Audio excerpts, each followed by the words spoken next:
Cube. Cher public, nous vous invitons à prendre place confortablement et à fermer la sonnerie de votre téléphone cellulaire. En cas d'incident, veuillez repérer les sorties de secours les plus près de vous. Bon divertissement. 1, 2, 1, 2. OK, c'est bon, on peut y aller. Sophie Durocher. Elle met en scène les arts, la culture et la société. Une représentation pas comme les autres. Sophie Durocher.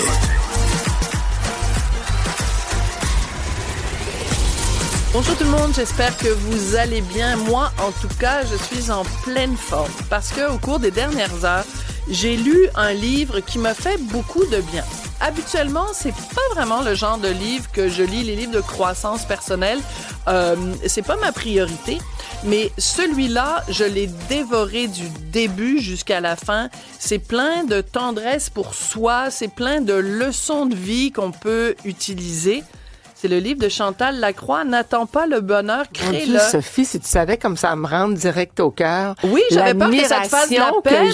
L'admiration que j'ai pour toi. Ah, mon Dieu! Alors non, ça me touche parce que tu sais, c'est un livre sans prétention. J'ai pas le sentiment que je vais révolutionner la planète avec ce livre-là.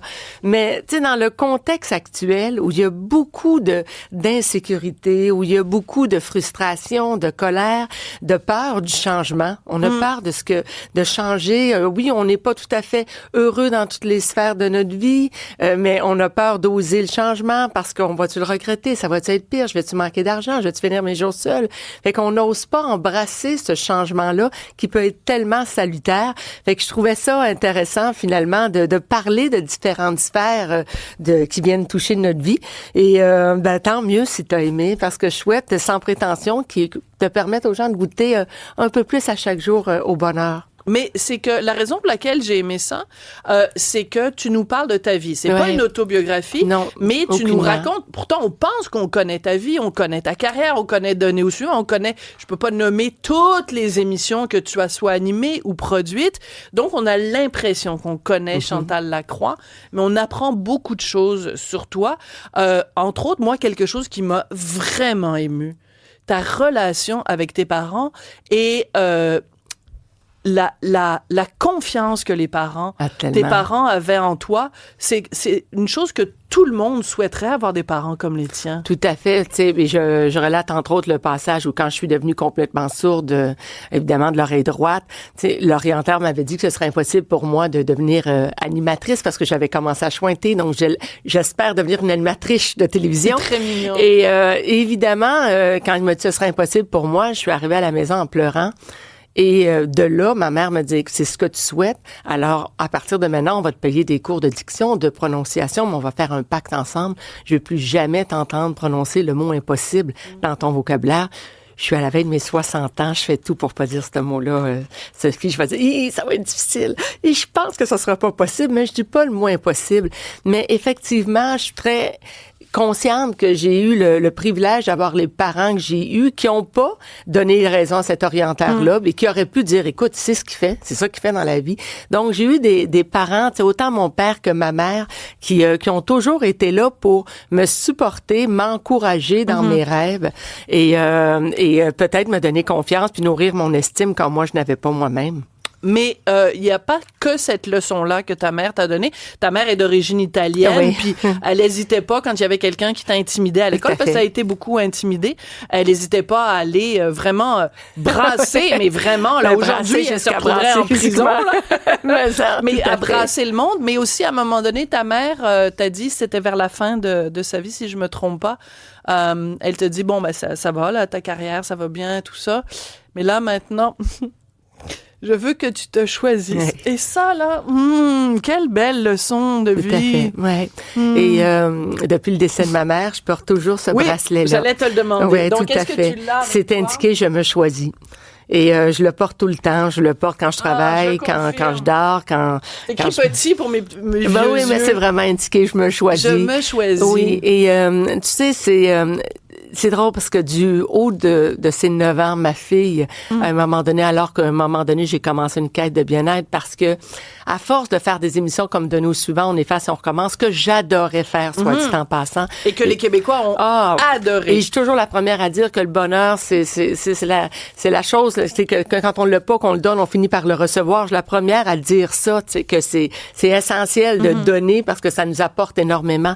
Mais à un moment donné, dans le contexte, on dirait qu'à force d'être tournée vers les autres, je m'étais un peu perdue de vue, en quelque sorte. Et bref, ma fille, à un moment donné, du haut de ses 9 ans, qui me dit, tu sais, maman, c'est pour montrer aux autres comment être heureux, faut que tu commences par l'être toi-même. Il y a rien de mal à choisir. Il y a rien d'égoïste à ça. T'es la personne la plus importante au monde. Et je me souviens d'avoir dit à ma fille, mais c'est qui t'a enseigné ça? Ben, c'est toi, maman. On enseigne souvent ce qu'on a besoin d'apprendre. Ouais. Et ma mère, c'est ce qu'elle me disait, tu es la personne la plus importante. T'sais, si toi, tu prends pas soin de toi, qui va le faire à ta place? Tu sais, quand on prend l'avion, c'est la première chose qu'ils nous disent. Qu'on nous enseigne. Ben, si jamais il arrive une situation d'urgence, le masque, vous le mettez pas auprès de votre être cher, vous le mettez à vous, parce que si vous vous évanouissez, vous avez pas d'oxygène, vous pouvez pas prendre soin des autres. Donc, moi, quand je lisais ton livre, je me disais, elle a animé pendant tellement de temps, puis elle a tellement été marquée par donner au suivant. Maintenant, c'est plus donner au suivant, c'est donner à Chantal. Ben, en fait, oui, j'ai compris que ça devait aussi commencer par moi-même pour ne me nourrir, je te dirais, intérieurement, d'une certaine façon. Et par la suite, ben, j'en ai encore autant donné parce que j'aime donner, ça me procure du bonheur, mais plus au détriment de mon bien-être. Tu comprends? Quand je me souviens, quand j'étais dans cette roue-là où j'étais toujours tournée vers les autres, les gens me voyaient aller, puis ils me disaient toujours, hey, j'espère que tu prends soin de toi. Puis à chaque fois, je disais toujours, hey, inquiète-toi pas pour moi. Moi, quand ma marmaille est heureuse autour de moi, moi, je suis heureuse. Mais à un moment donné, j'ai compris que mon bonheur pouvait pas juste passer par celui des autres. Et à partir de là, que j'ai commencé une quête de bien-être où j'ai eu le privilège d'aller à la rencontre de plein de professionnels, de sommiter dans différents domaines qui m'ont nourri, qui m'ont donné des outils, qui m'ont partagé des enseignements. Puis c'est ça, en grande partie aussi, que je partage dans N'attends pas le bonheur, crée-le. Il y a une neuropsychologue qui t'a dit à un moment donné, note 5 petits bonheurs par jour. Il y a des années de ça, j'ai eu un moment vraiment très, très, très difficile et j'étais allée voir une psy. Et elle m'avait dit, fais ça, fais un cahier. Fais un cahier, puis écris 5 bonheurs par jour. Puis j'écrivais à ce moment-là dans le magazine Châtelaine. Puis j'avais fait un article qui s'appelait « Les grands cahiers », quelque chose comme ça. Écoute, 20 ans plus tard, il y a encore des gens qui m'arrêtent dans la rue en disant « Madame Durocher, votre article sur les grands cahiers, là, il est encore appuyé sur mon frigo avec un aimant. » Ça, juste prendre cette habitude-là de faire 5 bonheurs par jour. Tout à fait, d'avoir des gratitudes, ça nous permet de focusser sur ce qui arrive de positif dans notre journée plutôt que le négatif. Et c'est drôle, tu fais allusion à cette neuropsychologue-là, c'est Joanne Lévesque, pour ne pas la nommer. Et Joanne, je me souviens, je venais de passer un électroencéphalogramme quantitatif et c'est là qu'on avait découvert j'avais une propension à la dépression. Je voulais pas me tourner vers la médication, quoique c'est correct. Je pense que des fois, tu as besoin de te tourner vers ça pour mettre ton cerveau Chacun trouve ton remède. Je voulais pas aller là de mon côté. Et elle m'a partagé plein de trucs comme ça qui, pour moi, étaient d'un ridicule absolu. Et je croyais pas à l'efficacité. Mais quand même, j'ai décidé de les appliquer pendant 7 mois de temps, le temps de ma quête, parce que je voulais vraiment voir une différence dans mon électroencéphalogramme quantitatif où on voyait très bien la propension à la dépression. Et à la fin, après avoir appliqué ça, où ce sont des exercices d'une simplicité, mais j'ai appris ne jamais sous-estimer l'efficacité d'un exercice par sa simplicité. Donc, c'était aussi banal que faire les gratitudes, aussi banal que faire des affirmations au quotidien à chaque jour, parler au présent, être positive, être précise dans ce que tu... Les tirelires. Oui, raconte les tirelires. Je veux pas vendre tous les punchs du livre, mais moi, la tirelire, je trouve ça génial. Mais parce surtout que ça coûte pas cher. Ça coûte pas cher, effectivement. Mais c'est qu'on a on n'écoute pas toujours le discours qu'on a d'abord envers soi. Ouais. Souvent, on est sévère envers nous. On va dire, mon Dieu, que je fais dire aujourd'hui, ça n'a pas de bon sens. Donc, souvent, on a d'abord un discours sévère envers nous. Et souvent, on a tendance à chialer chialer. Ce qu'il faut comprendre, c'est qu'à chaque fois qu'on chiale, ça occupe de la place dans notre cerveau. Ça libère du cortisol, évidemment, qui est l'hormone du stress. Et dans ma quête, évidemment, de bien-être, on m'a fait faire un exercice qui était fort intéressant. On m'a dit, achète 2 tirelires, prends-en une où à chaque fois que tu fais un compliment, mais de façon naturelle. Pas genre, je vais me lever aujourd'hui puis je vais complimenter tout le monde. Un compliment qui vient de façon naturelle, mets 25 sous dans la tirelire. Et à chaque fois que tu chiales, même si tu sais que tu as raison, à chaque fois que tu chiales, c'est ça, mets 25 sous dans la banque. Ouais. Bien évidemment que c'est la banque à chiolage qui va se remplir le plus rapidement. Mais c'est juste pour nous faire observer le comportement qu'on a au quotidien, parce qu'à chaque fois qu'on chiale, c'est une énergie négative qu'on brasse considérablement, qu'on brasse constamment. Je vais quand même te soumettre quelque chose, Chantal. Quand je fais, moi, le bilan de ma vie, puis on a à peu près le même âge, à quelques mois près. Quand je fais le bilan de ma vie, puis que je me dis, les fois où ça a mal été dans ma vie, c'est pas des fois où j'ai été trop... C'est à chaque fois des fois où j'ai été trop gentille, où j'en ai trop laissé passer, où je me suis pas assez tenue debout. Et donc, c'est pour ça que je lisais ton livre, je me disais, il y avait beaucoup de trucs de soyez positif, soyez gentil, soyez ouvert à l'autre et tout ça. Puis je me disais, des fois, est-ce qu'il y a un danger, autrement dit, à être trop gentil? En fait, je te dirais, les moments où tu l'as été, à ce moment-là, pour toi, c'était la meilleure décision que tu as prise. Je connais personne qui se lève le matin et qui se dit, aujourd'hui, je prends que des mauvaises décisions. À ce moment-là, c'est cette décision-là, c'est cette attitude-là que tu avais envie d'avoir. Avec le temps, s'il est arrivé des moments où tu t'es dit, j'ai pas été capable de me tenir, j'ai pas été capable d'être assez forte, et là, ça m'a mené là, ben, tranquillement, c'est quelque chose que ça dépose chez toi qui va faire en sorte que par la suite, ben, face à cette situation-là, tu vas être capable de prendre parole, tu vas être capable de te tenir debout parce que tu vas te souvenir de comment ça te fait sentir. Fait que pour moi, il y a jamais que je peux dire que j'ai trop été gentille, ça m'est jamais arrivé. Non, mais tu t'es déjà fait avoir, mettons, en affaires, en amour, en amitié, dans la famille. Oui, mais sais-tu quoi, ça a contribué, puis je sais qu'on n'aime pas dire ça, mais ça a contribué à faire en sorte que je suis la femme que je suis aujourd'hui avec le bagage que j'ai, avec les arguments aujourd'hui que je peux avoir, avec, tu comprends, tu sais, alors ça a construit la femme que je suis aujourd'hui. J'ai aucun regret, mais tellement pas face à des moments où j'ai été trop gentille, face à des moments où j'ai pu être échaudée. J'en ai pas, sincèrement. Puis c'est intéressant parce que quand tu dis justement les épreuves ou les moments difficiles m'ont aidé à devenir la personne que je suis, là je te regarde avec tes magnifiques mains qu'on voit d'ailleurs à la une de sur la couverture de ton livre. Donc tu es atteinte, les gens le savent, de vitiligo. Et à un moment donné, un exercice que tu fais, c'est tu te mets complètement nue devant le miroir et tu te trouves belle. Ben, tu t'observes. Ouais. Tu t'observes et tu prends le temps de voir la beauté dans tes yeux, dans ton front, ton cou, tes seins, mes taches dans mon cas. Est-ce que ça a été confrontant pour toi comme exercice? C'est évident, je peux pas te le cacher. Il y a des endroits, des fois, que je descendais puis je remontais assez vite. Tu comprends? Je vais mentir à mon sourire pendant quelques secondes. Je le trouve beau. Alors oui, mais c'est un exercice qui est intéressant qu'on m'avait proposé de faire. Tu sais, il y a plein d'exercices comme ça, fort intéressants. Et puis à un moment donné, ben tu comprends que ton physique, c'est juste une enveloppe corporelle. C'est juste une enveloppe corporelle. Puis, mais c'est facile de... Ouais, je veux dire, excuse-moi. Je reprends ma formulation. T'es super belle. Ah, t'es gentille. Mais... Tu pourrais être un pichou puis dire l'enveloppe corporelle, c'est juste une enveloppe, mais en plus...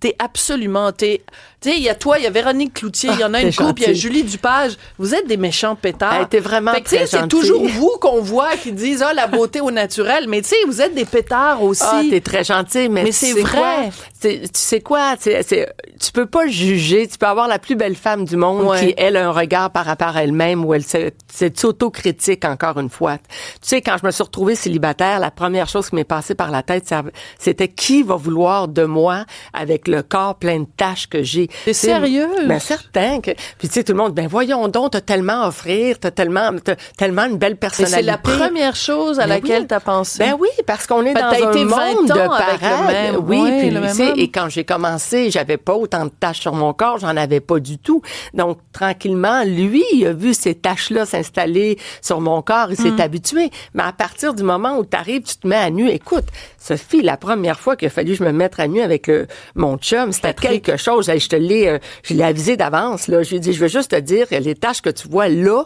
tu sais, qui dépassent, c'est comme ça la grandeur de mon corps. Alors, tu sais, ça va toujours rester pour plusieurs d'entre nous, c'est un défi de se mettre à nu, de s'accepter soi-même. C'est fou parce que aussi, je me souviens, j'avais écrit une chronique à propos de toi parce que la même semaine, toi, tu t'étais mise à nu et Mariana Mazza et aussi ta fille Camille qui a l'air d'être absolument extraordinaire, plein de maturité, te dit à un moment donné parce que tu utilises pour une photo sur Instagram ou je ne sais trop, tu utilises un filtre pour corriger tes défauts, entre guillemets. Puis c'est ta fille qui dit, hey, chose, mets donc en application ce que tu dis à tout le monde. Elle me dit, écoute, ça paraît que t'as mis une application. Puis là, je lui réponds en vrai, mais tu sais, j'étais un peu cernée, tu sais. Elle a comme, hey, et elle m'envoie une photo d'elle puis dit, mais moi aussi, maman, je suis cernée, là. Tu sais, j'ai 14 ans, t'es belle telle quelle. Et oui, j'ai cherché à le partager parce qu'on est tellement en ce moment, encore plus dans un monde de paraître avec les applications où il y a les retouches, où est-ce qu'on peut se faire amincir, etc. Donc, moi, je pense sincèrement, puis tu m'avais déjà interviewé par rapport au vitiligo, je pense que plus on va afficher la différence, plus ça va devenir une normalité dans notre société. Mais il faut pas avoir peur de s'assumer pour ça. J'imagine en ce moment ton orienteur c'était au secondaire ou oui, c'était au secondaire. Oui. Je sais pas s'il est encore vivant. Je sais pas, j'ai aucune idée. Mais t'imagines le gars qui a dit à Chantal Lacroix quand t'avais comme 14-15 ans, vous arriverez jamais à rien parce que vous dites animatrice au lieu de dire animatrice à cause de ton problème d'audition, évidemment. Imagine qu'il te regarde en ce moment puis qu'il te voit parler puis ton élocution est parfaite et tout. Et dois-tu se mordre les joues rien qu'un peu? Tant mieux. Puis sais-tu quoi? Même à ce moment-là, avec le recul aujourd'hui à l'âge que j'ai, je réalise que moi, ça, et le discours de mes parents, ça va de soi, mais ça m'a peut-être motivée à faire en sorte que je me suis dit, ben, sais-tu quoi, je vais suivre des cours de diction, de prononciation, puis je te donnerai pas raison. Donc, tu sais, dans chaque chose qui arrive, à un moment donné, il faut faire confiance. J'ai envie de dire des fois que la vie a un plan, en quelque sorte, parce que je partage dans le livre beaucoup d'épreuves. Oui. Et j'explique... ta maison qui est passée au feu. La maison qui est passée au feu. Et à chaque fois, tu sais, dans une épreuve, parfois, on a l'impression que le monde s'arrête. Mais si tu te permets juste de dire, OK, qu'est-ce que cette épreuve-là va apporter comme changement? Et si je me permets de dire, je choisis de ne pas résister au changement que ça va apporter et d'observer où ça va nous mener. Mais derrière chaque épreuve que j'ai vécue, puis c'est ça, j'essayais de partager dans le livre, mais ça a toujours ouvert sur une nouvelle opportunité. Alors, tu sais, pour moi, c'était peut-être la catastrophe au moment où j'ai pleuré tout le chemin du retour parce que l'orienteur venait de briser mon rêve. Heureusement, au bout de la ligne, j'avais des parents qui m'ont dit, hey, on va remédier à ça, là. Ma fille, tu vas suivre des cours de diction, de prononciation, on va se serrer les coudes. Mais il en demeure que cet homme-là m'a aussi, en quelque part, stimulé pour dire, ben, je me prends en main, je remédie à ce problème-là, puis je te donnerai pas raison. Alors, est-ce que c'est possible, Chantal, que dans le monde d'aujourd'hui, on surprotège trop nos enfants? Ah, tellement. Oui? Ah, tellement. Laissons-les faire des erreurs, laissons-les apprendre par eux-mêmes. T'sais, ma mère et mon père m'ont jamais dit nécessairement la voie à prendre. Ils m'ont amené à réfléchir par moi-même, et ça, c'est ce que j'essaie de faire avec ma fille. Ouais. C'est une belle leçon que j'ai eue de mes parents. Donc, de pas dire, tu devrais faire ça. De dire, qu'est-ce que t'en penses que? Mais je la laisse se planter. Puis il y a des moments comme maman, je fais comme, ouf, Seigneur, mauvaise décision. Elle va frapper un mur. Elle va frapper un mur. Mais c'est là-dedans. Ou un obstacle. Oui, mais c'est là-dedans qu'elle est en train de forger sa personnalité. Ouais. Parce que c'est ça, parce que en fait, si mettons on est trop protecteur, ben là on se retrouve pas devant un orienteur qui nous dit j'y arriverai pas, ou on se retrouve pas devant quelqu'un qui dit bon. Et puis c'est quoi à la première épreuve, c'est souvent là que tout peut s'écrouler justement. Voilà. C'est là qu'on voit de quoi les gens sont faits. Toi en tout cas, t'es faite de beaucoup de résilience. J'ai trouvé ce livre-là très inspirant. Et attention mesdames et messieurs, c'est pas un mot que j'utilise souvent parce que je trouve qu'il est galvaudé puis ça veut plus rien dire. Mais donc je l'utilise avec parcimonie, mais dans ton cas vraiment touche beaucoup, je Sophie, l'utilise. Écoute, j'ai souligné, j'ai pris plein de notes. Fait que je te le passerai, Cybèle. N'attends pas le bonheur, Cybèle, crée-le. Bon, c'est clair comme message.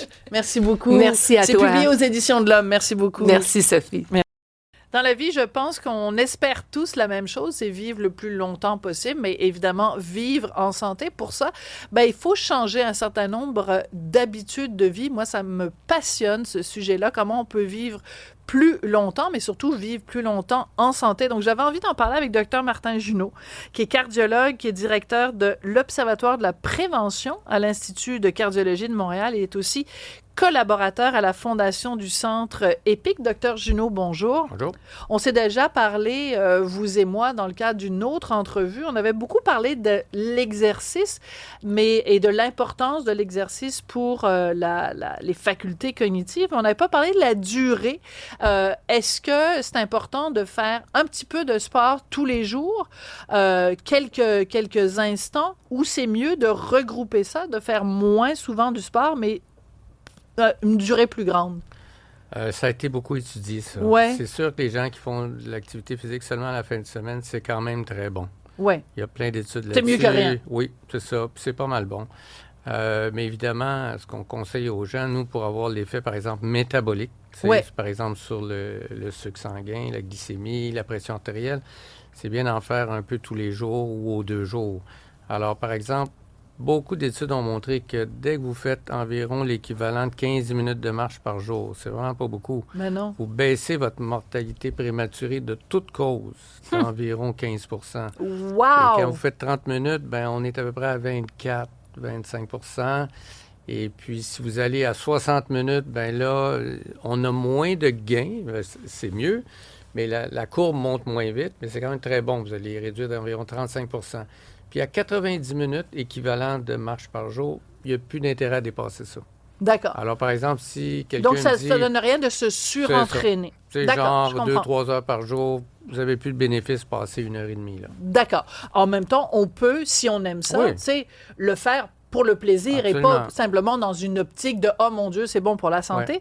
Mais je trouve ça très intéressant ce que vous dites sur aux 2 jours, parce que en effet, il y a un effet d'entraînement. C'est-à-dire que si on fait rien pendant la semaine, puis qu'on fait très, très intense pendant la fin de semaine, ça veut dire que le lundi, on recommence à rien faire. Donc, on perd les bénéfices, versus si on l'étend un petit peu, on capitalise à chaque fois sur ce qu'on a fait il y a 24 ou il y a 48 heures. Très intéressant. Oui, puis il y a plein d'effets de l'exercice variés là, sur les différents organes, mais il y a des effets...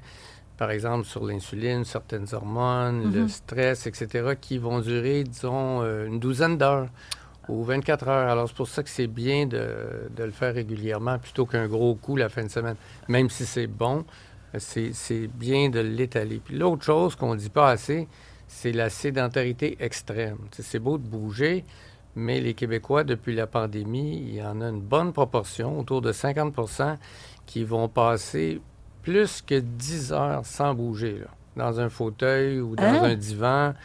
C'est, 10 heures sans bouger. Il se lève quand même pour aller à la toilette, jamais je crois. Oui, c'est ça. Mais à part ça, là, alors, on dit que... les études montrent qu'après 600 minutes, donc 10 heures, le risque de mortalité de toute cause augmente beaucoup, beaucoup. Wow. Mais c'est presque 50 des gens qui ne font rien. Là. C'est fauteuil, mais quand divan. vous dites, ouais, c'est ça. Mais quand vous dites que ça a commencé, que c'est un effet qui s'est fait ressentir à partir de la pandémie, c'est qu'évidemment la pandémie signifie aussi télétravail. C'est ça. Donc il y a beaucoup de gens en effet qui sont donc assis ou sur leur canapé à travailler à leur ordinateur. Donc ça c'est dangereux. Commande l'épicerie en ligne, commande la pharmacie en ligne. Amazon, moins maintenant, j'espère. Oui. Mais alors, c'est ça, les gens bougent plus. Donc, la sédentarité extrême. Oui. Donc, on recommande quoi? À toutes les heures ou à toutes les 2 heures? Juste se lever, bouger déjà, un bouger peu. un peu, à toutes les demi-heures, à toutes les heures, déjà, ça fait beaucoup. Puis évidemment, on a regardé chez des gens qui marchent, par exemple, 30 minutes par jour. Est-ce que ça va contrer cet effet-là? Pas mal. Alors, de faire pas 10 000 pas par jour, hein, cette norme-là, elle était un peu aberrante. Là. Elle venait de nulle part, le chiffre de 10 000. Entre 4 et 6 000 pas, c'est probablement ce qui est optimal pour la santé. Donc, vous allez faire une marche de 15 minutes, ça va contrer l'effet de la sédentarité. Mais c'est intéressant quand même à observer, Dr Junot, c'est qu'on est là, tu sais, il y a des gens qui ont des trucs, des machines pour calculer leur nombre de pas. Mais il me semble que c'est le gros bon sens. C'est le fameux GBS. Il me semble que le gros bon sens nous dicte que rester assis pendant 10 heures de temps, ça n'a pas de sens. Puis que de temps en temps, aller prendre une petite marche, c'est bon pour la santé. Nos ancêtres, même nos parents, nos grands-parents, ça leur venait instinctivement. Ils n'avaient pas besoin d'une montre intelligente pour leur dire « Hey, lève-toi de ton... Arrête d'être assis sur ton derrière, puis lève-toi, puis va marcher. » Vous avez parlé de l'intensité, tu sais. Par exemple, les gens s'achètent des bidules pour être sûr de ne pas dépasser ou d'aller dans le bon range. Mais le bon vieux test de la parole, tu sais, si vous faites de l'exercice, vous êtes capable de parler à votre chum, là, ça veut dire que c'est une bonne intensité, ça. Si vous pouvez aller au-delà de ça, mais c'est une assez bonne intensité. Vous pouvez maintenir la conversation, c'est un peu difficile, mais ça, vous pouvez le faire pendant 1 heure, il n'y a pas de danger. D'accord. On vient d'économiser plein d'argent parce qu'on n'est plus abonné à Amazon. Et puis, en plus, on n'a pas de montre intelligente. J'aime ça, on économise de l'argent. Le rôle de la résistance à l'insuline comme facteur de risque majeur pour la santé. Oui. On en a parlé un petit peu tout à l'heure de l'insuline, à quel point, justement, le fait de faire de l'exercice, ça permettait de mieux réguler ça. Alors, on s'aperçoit, quand on mesure l'insuline à jeun, ça coûte pas cher, là. On s'aperçoit que des gens qui ont une glycémie qui est normale, le sucre là, dans le sang, qui est à 5, disons, mais que leur insuline est élevée. Et pourquoi l'insuline est élevée, même si le sucre est normal? C'est parce que, justement, le pancréas voit que le sucre augmente, alors il sécrète plus d'insuline pour le faire baisser. Puis là, la situation du patient se détériore, son sucre commence à encore plus d'insuline. Puis alors, si l'insuline est élevée, ça veut dire que votre pancréas travaille très fort pour baisser le sucre. D'accord. Donc, le traitement, c'est s'arranger pour que le sucre ne monte pas, d'où l'exercice, l'alimentation, puis garder un poids santé. Et l'élévation de l'insuline, ce qu'on appelle la résistance à l'insuline, est un des meilleurs marqueurs de risque pour les maladies cardiovasculaires, démence, AVC et plusieurs cancers. D'accord. C'est comme on dit en anglais, un anglicisme, c'est un driver des maladies chroniques et du vieillissement. Alors, quand on veut ralentir le vieillissement, on a intérêt d'avoir une insuline basse, donc faire de l'exercice. Donc, au lieu de courir vers les maladies chroniques, on veut courir dans l'autre sens, on veut s'en éloigner le plus possible. Donc, votre fameux driver, comme vous dites, bien, finalement, ça devrait être exactement le contraire. On devrait s'en éloigner le plus vite possible. Le ralentissement du vieillissement, on est tous obsédés par ça. Hein? On a peur de vieillir, on a peur des effets du vieillissement. Puis il y a plein d'influenceurs qui proposent toutes sortes de solutions miracles. Qu'est-ce que vous en pensez de ces solutions miracles-là? Bien, c'est dommage parce que des gens dépensent des fortunes. Là. Il y a eu des articles sur, par exemple, la taurine que vous pouvez acheter en vente libre.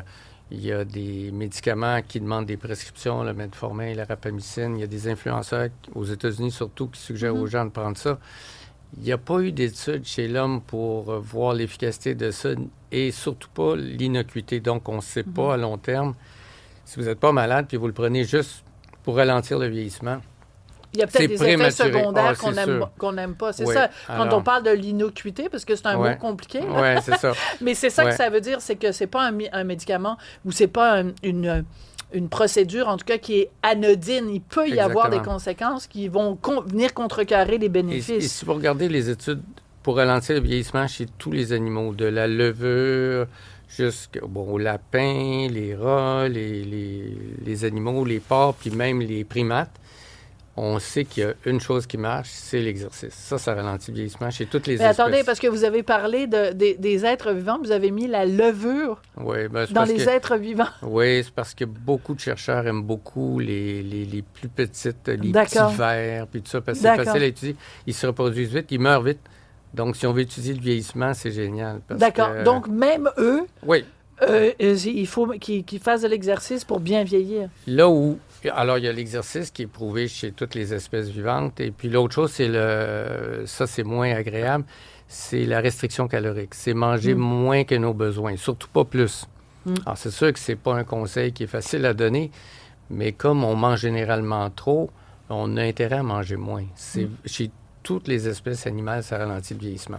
Ouais. Alors, c'est un peu délicat chez les gens âgés qui mangent mal, de leur dire de manger moins, mais en général, évidemment, on mange trop. Et ça fait travailler fort les cellules. Ça les fait... Pour simplifier, là, ça les fait vieillir prématurément. D'accord. Mais ça, c'est intéressant, la notion de restriction alimentaire, parce qu'évidemment, on ne veut pas nécessairement être affamé, mais de toute façon, on mange trop. Est-ce qu'il n'y a pas des peuples qui sont beaucoup plus à l'affût, beaucoup plus à l'écoute, par exemple, de leurs signes de satiété? Je pense en particulier aux Japonais. Ben voilà, c'est ça. C'est ça. Eux autres, c'est 80% de satiété. Tu sais, ils mangent, puis ils disent... Est-ce que je me sens plein? Non, pas encore. Ben, c'est le temps d'arrêter, tu sais. Plutôt que les Nord-Américains qui veulent vraiment se sentir pleins, là.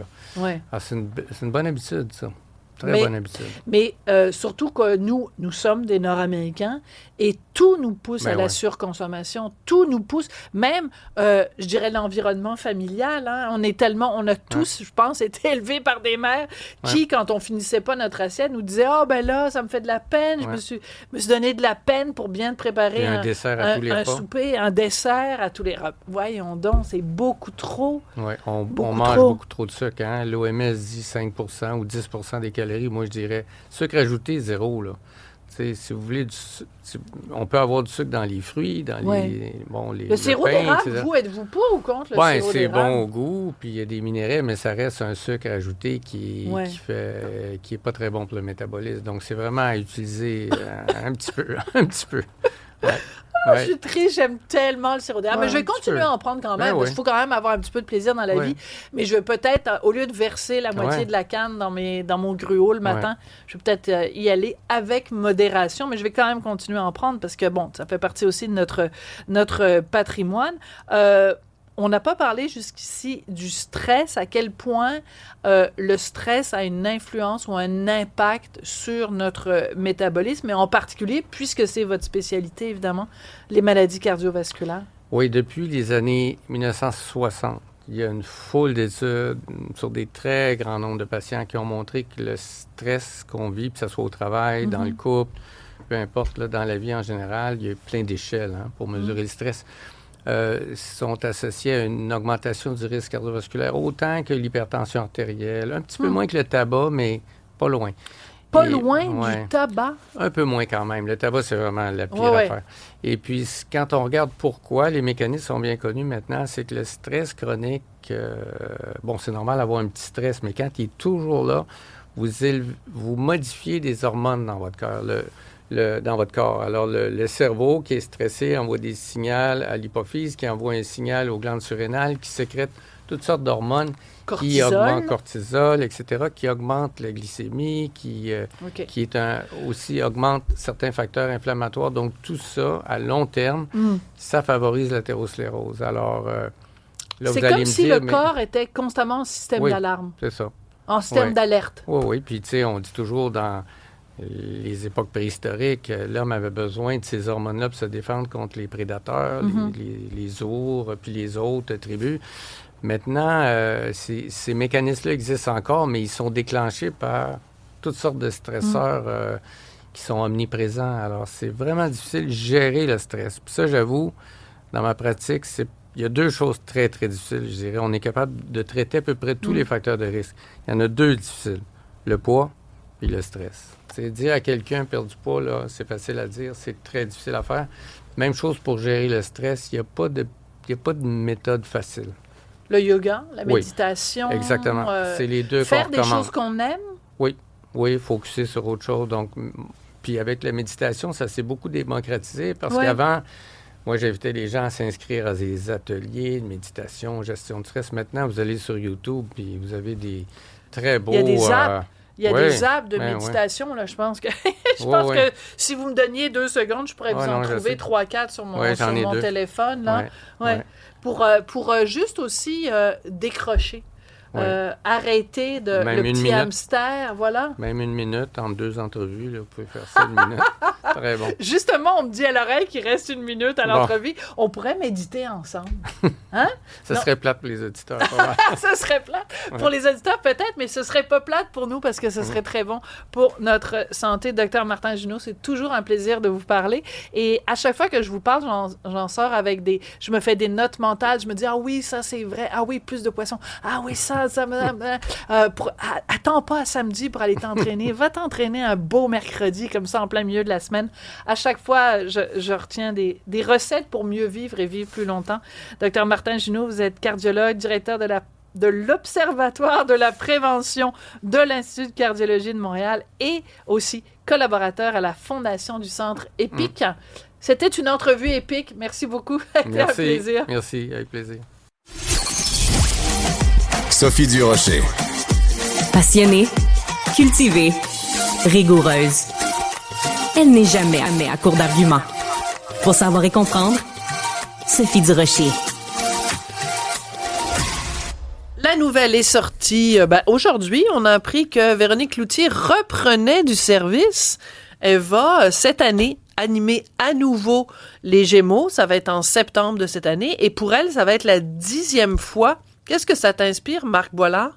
D'abord, bonjour, comment vas-tu? Excuse-moi, je sais pas ce que j'ai aujourd'hui. Je dis pas bonjour au monde. Ça me dérange pas. Bonjour, on s'est dit bonjour Marc tantôt. Boilard. Oui, on se dit bonjour exact. Hors onde. Et donc voilà. là, on se dit bonjour en onde. Grand plaisir de te voir à nouveau, comme d'habitude. Ouais. Moi, plein d'affaires, je vais te dire. Sur les galas en général, le gala Gémeaux peut-être en particulier, etc. Donc, 40e anniversaire des Gémeaux, 10e participation de Véronique. Après, quand même, 2 très belles prestations de Pierre Yvelard. Donc, Très belle? moi, je trouve. Ah ouais. Ah non, bon? t'as pas aimé? Moi, je trouve ça un peu poète-poète, là. OK, mais quand même, en tout cas... C'était pas mauvais, là, mais moi, c'était pas trouvé ça flamboyant. OK, mais c'est pas nécessairement le seul critère. Ça fait que je trouve qu'il avait fait une livraison fort intéressante, mais peu importe, Véronique Cloutier a fait ses preuves 1 fois, 2 fois, 10 fois, et elle amène dans le Soleil, c'est ça qui est intéressant, la nouvelle est sortie partout, mais il y a juste Richard Terrien dans le Soleil qui a fait une entrevue qui a été plus, si tu veux, longuement relatée. En profondeur. Ouais, puis c'est bien intéressant ce que Véronique dit, puis je suis pas surpris venant d'elle, c'est-à-dire, on pourrait dire que c'est l'animatrice / productrice qui a les pieds sur terre, qui assume ce qu'on appelle la culture populaire, ce qui est la télé en général, en passant. Tu sais, c'est très, très drôle les beaux dimanches, là, dans le temps. Je me souviens que ma mère disait, comment ça se fait que c'est si plate à TV le dimanche soir, quand tout le monde est devant son écran? Sagesse populaire. Tout à coup, tout le monde en parle est arrivé il y a 18 ans. Ouais. Puis ça crée un rendez-vous le dimanche. Qui aurait cru? Je pense que ça fait même 20 ans, tout le monde en parle. Mais bon, je suis pas de Mais tu vois ce que je veux dire? C'est parce que j'ai un verre à la maison, parce que tu sais, quand tu vas, tout le monde en parle, ils donnent un verre de vin. Oui. Puis j'en ai un, puis c'est marqué TLM-EP 20. Fait que j'imagine que ça fait 20 ans, parce que Martineau, quand il était là la c'est que dernière toi, fois... te connaissant, ils ont servi un 20 onces. Ah c'est pas pareil. C'est pas ça, parce que c'était pas moi, c'était Martineau. Fait qu'ils ont peut-être servi un 20 onces à Martineau. C'est encore drôle. Bref. Mais, alors, tout ça pour dire que ce que j'aime de l'article, c'est qu'elle dit beaucoup, elle se cache pas des conflits qu'il y a à l'interne, qui ont été publiés un peu partout. Ça fait des années, parce que avant c'était seulement Fabienne Larouche qui avait des soucis avec les différentes catégories ou la façon de voter aux Gémeaux, puis plein d'autres producteurs se sont Sophie Lorrain, entre autres. Sophie Lorrain et Alexis Durand-Bro. Donc, il y en a beaucoup maintenant. Et écoute, ça coûte extrêmement cher. Oui. Inscrire une émission, même inscrire un comédien, une comédienne. Donc, c'est des dizaines et des dizaines de milliers de dollars. Et d'ailleurs, c'est très drôle parce que Fabienne Larouche a annoncé il y a quelques semaines qu'elle faisait un don pour, je pense que c'est dans le milieu médical, elle a pris le montant qu'elle aurait normalement payé. Oui. Hein, Hugo, tu peux peut-être vérifier ça. Hugo Veilleux va vérifier ça pour nous. Le montant qu'elle aurait normalement mis comme productrice, elle va le verser pour une cause, parce que ça n'a aucun sens de dépenser. Mais c'est vraiment comme 40 000 $. Alors, si moi, j'y vais avec une solution pour eux autres, que j'ai cru lire entre les lignes de l'article et de ce que Véronique Cloutier disait, c'est qu'il faut arrêter de faire des galas qui célèbrent une industrie ou qui célèbrent les artistes ou les artisans d'une industrie, puis il faut célébrer ceux qui la regardent.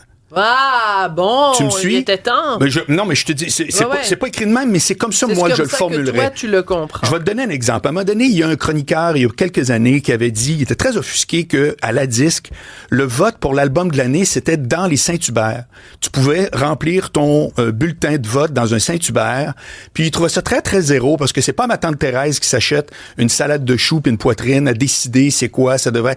Ben moi, je réponds, sais-tu quoi? C'est parce que Madame Thérèse, c'est elle. Paye ton salaire. Elle paye complètement les albums. Je sais c'est quel chroniqueur, puis me dire, lui, il doit pas aller assez souvent manger des petites ailes sur Saint-Hubert. Il doit manger de la petite viande bio équitable roulée sous les aisselles sur le plateau. Là. Alors, tu vois que j'ai la même réponse que toi. Ouais. Puis c'est pas du genre, je veux pas être le nouveau Vincent Guzzo qui dit, là, tout ce qui est pas commercial, je m'en...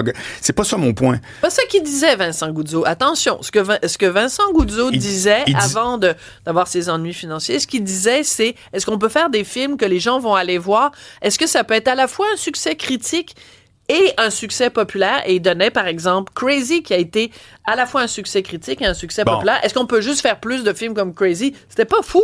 Même Xavier Dolan lui avait donné raison. Ce qui dit, si on fait une parenthèse Vincent Guzzo cinéma, c'est qu'il faut faire des films en partie pour ceux qui vont aller les voir. Ben là, ça me semble être la base. Non, pas seulement, Sophie, peu, je suis désolé. Non, attends. Non, en partie, moi, je suis d'accord sur ton en partie. Parce que ça ne peut pas être que pour tes petits amis dans un festival de Varlo-Carlasie dans le fin fond de la Hongrie. Mais ça prend une fois de temps en temps un risque, ça s'appelle le mot risque, sur un premier Xavier Dolan qui donne Xavier Dolan. C'est là-dessus qu'il faut pas trop être Elvis Gratton. C'est juste ça mon point. Justement, Xavier Dolan, il n'est pas allé chercher de l'argent public. Il a investi son propre argent. Le premier, c'est un très bon point. Très bonne précision. Mais tu vois ce que je veux dire. Je comprends. C'est que, puis en plus, c'est facile à dire, il faudra faire toutes des crazy. Ouais, mais à un moment donné, si on était tous capables de savoir d'avance qu'on fait des chefs-d'œuvre, honnêtement, ça serait facile à financer. Comme disait Léonard Cohen, si je savais où se trouvent les bonnes chansons, j'irais là plus souvent. Et voilà, c'est très bien dit. J'adore ça. Hein? Bon, alors ça, c'est quand même un truc, c'est qu'il faut qu'on célèbre les gens qui regardent la télé. Ben oui. Alors, ça se fait comment? Ça se fait en étant très à l'écoute de ce qui va plaire aux gens. Tu sais, c'est comme en musique. T'as le groupe Kiss qui a fait 30 ans de tournée en disant, c'est pas compliqué, on fait les tunes que les gens veulent entendre. Ouais. Puis après ça, t'as l'autre groupe qui regarde la terre en T-shirt puis en se disant, aujourd'hui, c'est ça qu'on fait. C'est notre nouvel album. Toi, t'as acheté des billets pour aller les voir parce qu'ils ont une toune. Puis ils décident, eux, qu'ils font pas la toune. Voilà. Hey, ça, là, c'est déjà arrivé. Vincent Delerme m'avait fait ça. Il était venu à Montréal et il avait pas chanté Elle est posée sur l'étagère entre... En tout cas, bref, je le chanterai pas, là. Fanny Ardant et moi. OK.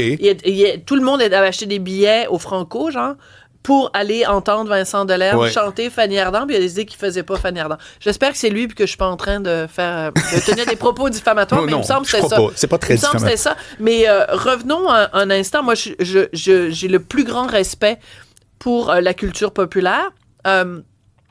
Après t'avoir cité Léonard Cohen, je vais te citer René Lévesque, qui disait « Je me méfie des gens qui disent aimer le peuple, mais qui n'aiment rien de ce qui plaît au peuple. » Voilà, c'est très Donc, que surtout, a fortiori, quand t'es une télévision publique, ben, tu sais, tu dois représenter tous les Canadiens. Ça s'appelle Radio-Canada. Au prix que ça nous coûte, faut représenter tous les Canadiens. Et moi, j'avais l'impression, des fois, au Gala des Gémeaux, que c'était des gens de l'industrie qui se faisaient un petit party entre eux, avec des petites références. Oui. Hey, on est-tu bon, on est-tu beau? Puis, c'est pour ça que je te dis qu'il n'y a pas de honte à dire qu'on va célébrer les gens qui la regardent. Voilà. Et au passage, bien entendu, ça vient avec les gens qui la font. Je veux souligner un autre truc aussi, c'est que dans cette période où on entend parler tout azimut que la culture est sous-financée, etc. La crise. Je dis pas que c'est faux, hein? Oui. Mais il reste que dans ces moments-là, souvent, il y a un dégraissage qui se fait aussi qu'on veut pas voir. C'est-à-dire que je suis pas surpris que tout à coup ce soit Véronique Cloutier. Je suis pas surpris que Véronique ait ce discours-là où est-ce qu'elle veut devenir beaucoup plus rassembleuse des différents, parce que l'argent se fait rare, puis à ce moment-là, ben il y a des solutions qui sont de retourner vers ce qui est la télé, des valeurs qui est sûres. un média populaire, je le répète. C'est un média populaire. Ça fait partie beaucoup plus que bien des affaires de la culture. On se souvient des émissions qu'on écoutait quand on était jeune. Absolument. Ça nous a liés. Moi, mes voisins, les Vargas, là, c'était des Chiliens qui venaient d'arriver. Pourquoi on a été exactement... On regardait les mêmes émissions de télé, on jouait au Cowboy Boom Boom. Voilà. Ça fait que c'est très rassembleur, ces affaires.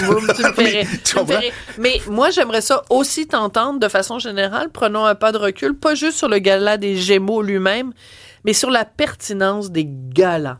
Tu sais, les gens mettent leurs belles robes. Non, c'est pas vrai, ils mettent pas des belles robes. Les gens s'habillent supposément bien, ils se mettent chic et tout ça pour remettre des trophées. Fait que c'est petit numéro musical, petite scénette enregistrée. Après ça, on remet un trophée. La personne, elle monte sur scène, elle dit merci. Après ça, un petit numéro musical. La personne monte sur scène, on remet un trophée. Moi, je pense que ça, là, en termes d'offres télévisuelles, il me semble que ça a fait son temps. Je pense pas que ça fait de son temps. Non? Non, je crois vraiment pas. Je pense même qu'il y a un engouement hallucinant pour le tapis rouge, que moi me rejoint 0%, mais qui existe et qui a tout à fait sa place. C'est-à-dire, c'est notre petit moment Hollywood. On n'oublie pas. Ben, faisons le tapis rouge puis laissons faire le galant. Ben, ça, tu vois, ça pourrait se faire. Ça s'appelle un défilé de mode en passant. On Ça existe demande déjà. juste aux gens de bien s'habiller puis on leur demande, mais qui t'habille aujourd'hui? Et qui t'aimerait qu'il gagne le trophée? Sache une chose, c'est qu'à l'interne, pour avoir plein d'amis qui travaillent notamment en humour, Ouais. c'est jamais l'affaire, ça fait jamais l'affaire de personne, un gars-là, à l'interne. Mais c'est pas une raison pour pas le faire. Que ça chiale, à un moment donné, il faut que tu fasses avec. Véronique Cloutier le dit très bien dans l'article, on réunira pas tout le monde. Ça fait qu'est-ce que les formules peuvent être réinventées? Oui et non. Faut faire attention. Des fois, on veut tout réinventer, puis c'est pas nécessairement mieux. Moi, je te dis juste qu'à partir du moment où, de la direction artistique à la production, le réalisateur, l'animatrice, si tout le monde se dit, cette année, on fête ceux qui nous regardent, je te jure que ce que tu parles, là, ça va s'installer tout seul. Parce que c'est toute part des intentions. Moi, Toujours. les seuls galas que j'aime, c'est quand Ricky Gervais animait les Golden Globes et il fessait, mais vraiment, il fessait. Il y avait même des faces longues, hein? Les gens étaient pas contents dans la Oui. salle. Mon Dieu, que c'était drôle. Oui. Ce gars-là avait un front tout le tour de la tête. C'était très, très, très, très drôle. Oui. Ça passe à l'histoire. Et voilà. Et Louis-José Hood, une coupe de gala de la disque, quand Il a même. été très bon. Très mémorable. Et Véronique Cloutier, moi, je trouve que c'est une fille C'est absolument top. extraordinaire. Tu sais, quand tu elle veux, mérite son succès. te rappelles-tu quand Guillaume le Métivierge était venu l'interrompre en plein milieu absolument. du gala? Imperturbable. C'est-à-dire qu'elle avait réussi à retomber sur ses pattes. Ouais. Le fruit, évidemment, de tant d'années de métier. Donc, elle est parfaitement à sa place. Et écoute, c'est une fille qui est née devant une télé, puis elle était dans la... Non, c'est pas juste un bon choix, c'est comme je te dis, c'est que d'après moi, elle va avoir une influence réelle sur ce que les Gémeaux devraient devenir. Espérons-le. Donc, au mois de septembre, on va regarder ça ou pas. Peut-être ce soir-là, je vais me faire venir du Saint-Hubert Tiens donc, puis pour tu vas honorer voter. la petite Madame Ah oui. Thérèse dont on parlait tout à l'heure. J'adore le Saint-Hubert. Quoique, maintenant, ça a été vendu à des intérêts ontariens. Ça me tente moins. Merci beaucoup, Marc Salut, Boilard. bye. Merci à Hugo. Merci à Jean-Philippe. Merci à vous. Et on se retrouve demain. Cube.